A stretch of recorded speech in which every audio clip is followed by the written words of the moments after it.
Testujemy forka w nowych warunkach. Wjechaliśmy w nim w piach.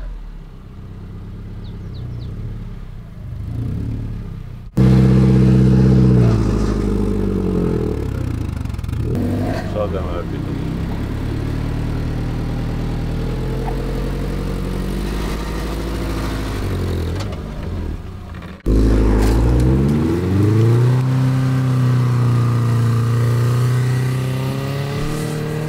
Dobra, wyjeżdżaj już nim.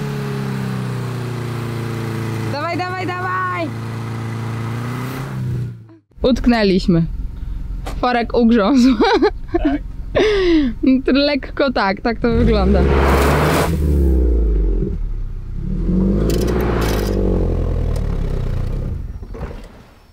Da radę. Proste, że da radę, no.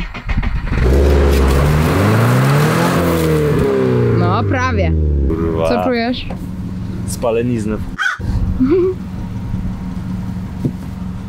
Ale już jest prawie. Jest blisko, da radę.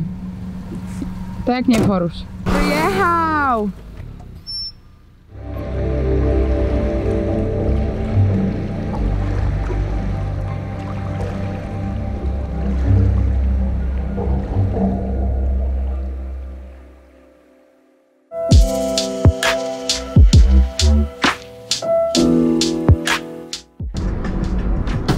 O! Co to było? Nie wiem, ale chyba jakiś owocek spadł z drzewa.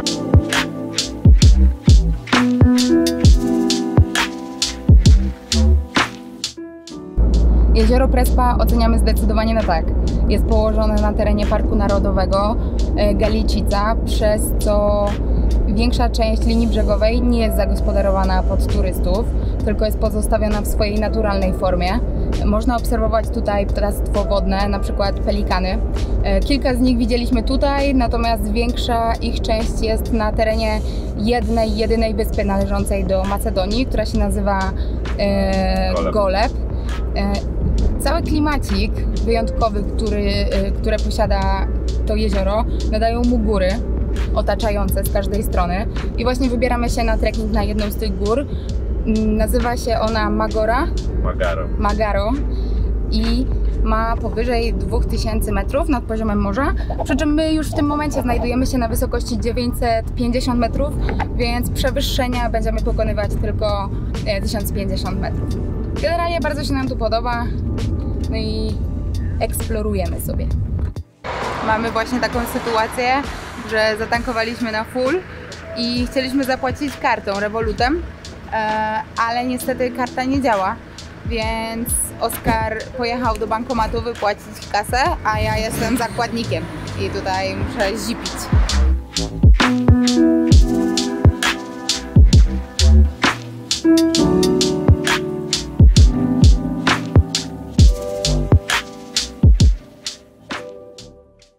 Jestem jak Tony Halik z ekipą ziomali. Ktoś coś wypije, tam ktoś coś spali. Eksploruj! Daj suba, eksploruj razem z nami.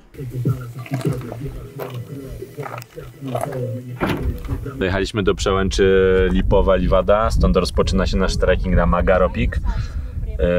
Aktualnie jesteśmy na wysokości 1600 metrów, także to, co powiedziała wcześniej Patty, jest nieprawdą i w tym momencie mamy do przejścia jakieś 650 metrów w pionie, także nie ma co przedłużać i lecimy do góry. 4,5 km, 2 godzinki. Trekking dla dzieciaków. Idziemy.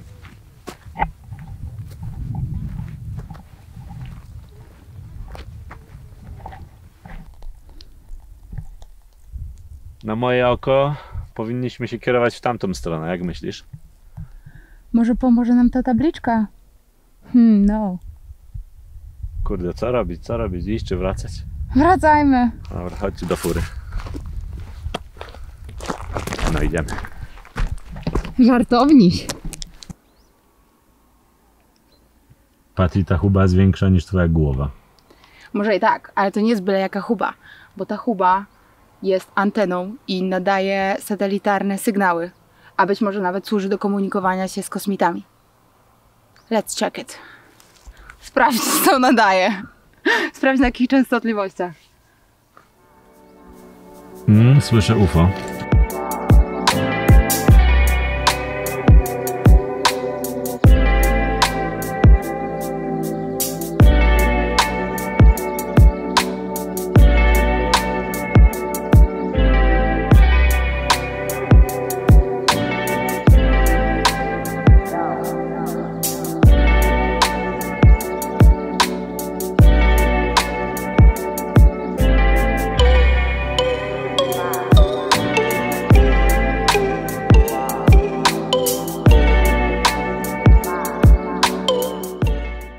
Czy to przerwa na siku? Nie, tym razem to mikrozachwyt. Ile jeszcze drogi przed nami? Nie mam pojęcia. Myślę, że jakaś godzinka 15?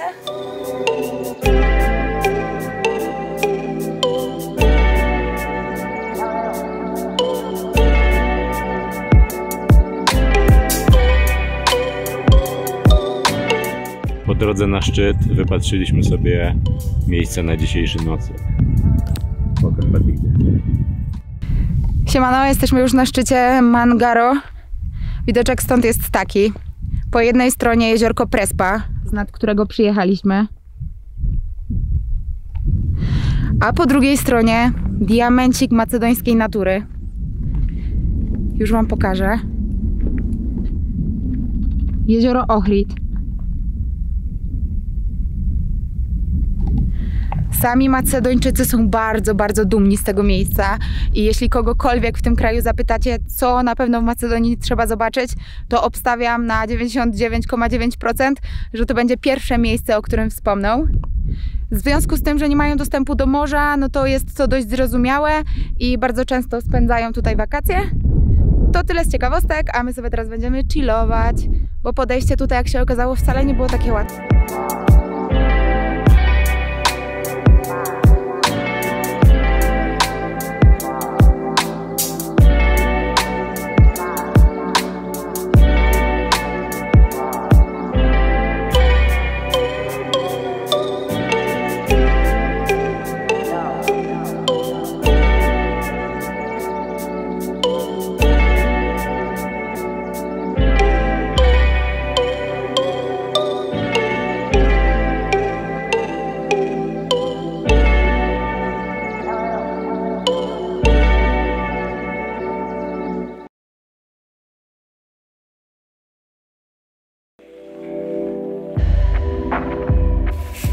Moi drodzy, dzisiejszy widok z sypialni naprawdę rozwalił nam głowy, jeśli mogę tak rzec. Nie wiem, nie pozostaje mi nic innego, jak po prostu pokazać wam ten widoczek. My jesteśmy mocno zaskoczeni. Dobrze, że Patty się przebudziła, bo to po prostu jest coś, czego jeszcze nie widzieliśmy w swoich życiach. Spójrzcie na to.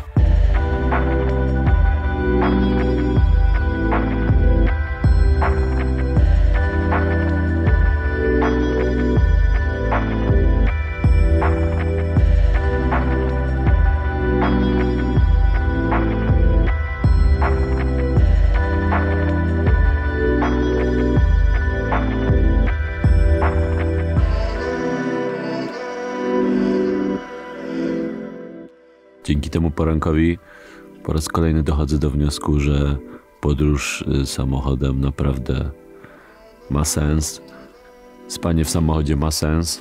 Wjeżdżanie samochodem w każde miejsce, jakie chcemy, prawie każde miejsce, jakie chcemy, ma sens. Co z tego, że mamy tutaj 2 metry kwadratowe, nie myjemy się czasem 2, 3 albo 4 dni.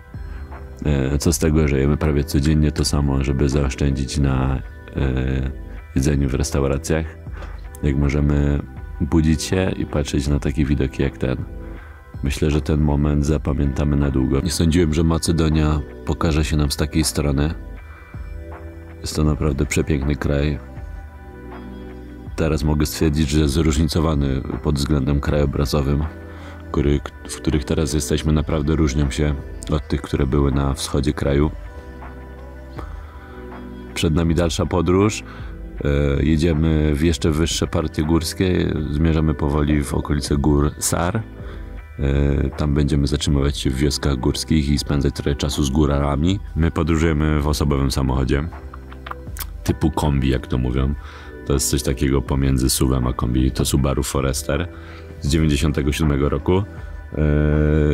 Wiadomo, że super byłoby mieć busa, byłoby więcej miejsca, można byłoby zamontować prysznic, przerobić ten samochód na taki trochę bardziej przypominający dom na kółkach.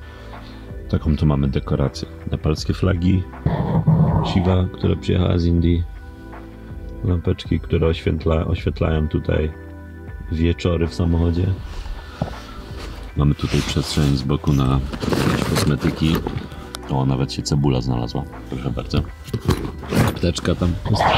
Tutaj po tej stronie zazwyczaj mamy jakieś dyski, kable, pierdoły. Nawet są takie mini półeczki tutaj z nadkoli się zrobiły. Także subaraczek stworzony do mieszkania. Fotele są złożone. Jestem normalnie wyprostowany. Tu mamy stopy. Mamy fajny dwuosobowy ciepły śpiwór. Przyziemne szyby, żeby nie waliło od rana po oczach, chociaż i tak wali, jak wstaje słońce. No i codziennie cudowny widoczek. Szefowo, będzie ta kawa?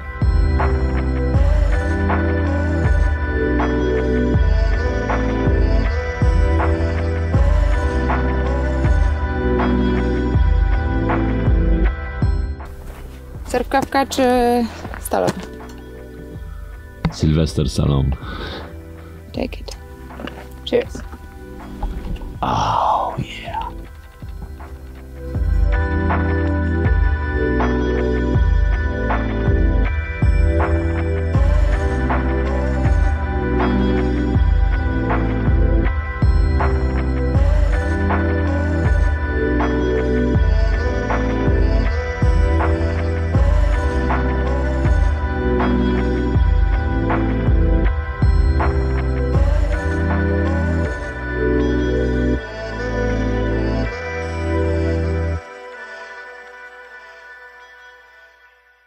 Dobra, czas zwijać się z naszej miejscóweczki.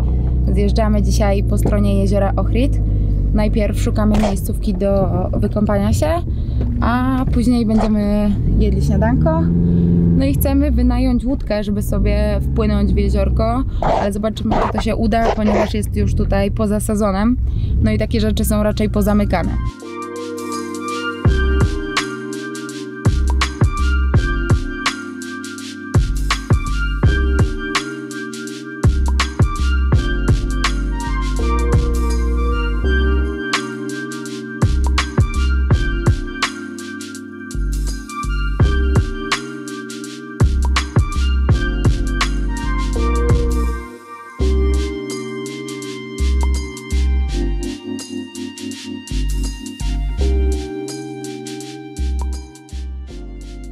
Jesteśmy na jeziorze Ochrydzkim. Jest ono położone w południowo-zachodniej części Macedonii i 2/3 powierzchni tego jeziora należą właśnie do tego kraju, a pozostała 1/3 część jest pod panowaniem Albanii. Co jest ciekawe, jeśli chodzi o to jezioro, to jego powstanie. Mianowicie data powstania szacowana jest od 4 do 10 milionów lat temu, więc trochę sobie liczy to jeziorko. Czyni je to najstarszym jeziorem w Europie i jednym z najstarszych na świecie. W najgłębszym punkcie liczy 286 metrów, przez co jest najgłębsze na Bałkanach. I jeszcze przezroczystość wody jest tutaj niesamowita. Mianowicie w najgłębszym punkcie można zobaczyć 22 metry w dół. Tą czystość wody zawdzięcza sobie Ohrid temu, że jest pod ochroną Narodowego Parku Galicica.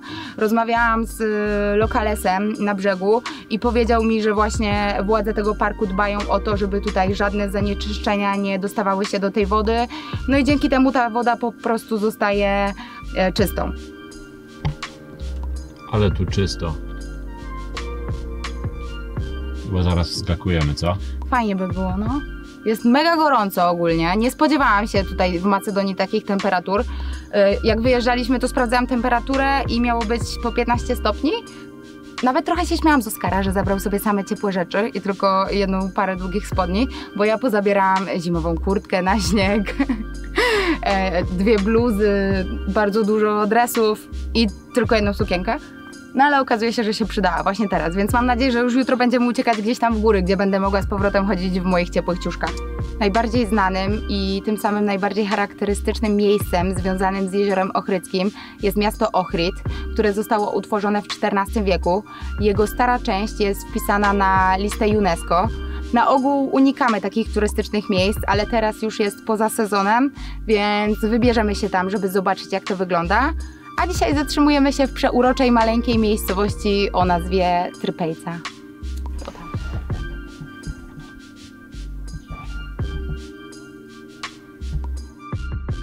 Lekko zbaczamy z drogi. Potrzebuję kąp.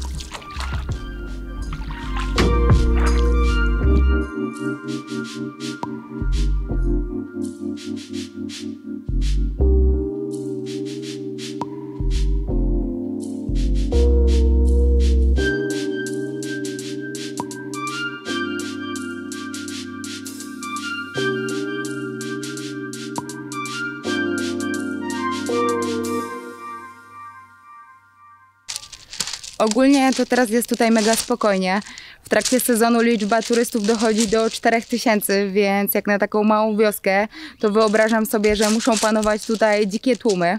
Także gdyby ktoś z Was się wybierał, to zdecydowanie polecam zwrócić uwagę na to, w jakich miesiącach i najlepiej wybrać się od października do początku czerwca. Wtedy na spokojnie możecie być pewni, że klimacik będzie chilloutowy.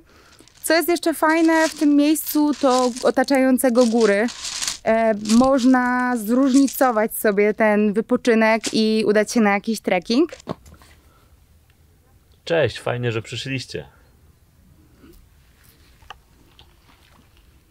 Siedzimy sobie na głazie tutaj pod wierzbą nad jeziorem Ohrid. Patty nagrywa materiał, który potem usuwa z aparatu. I tak sobie siedzimy. Enjoy the moment.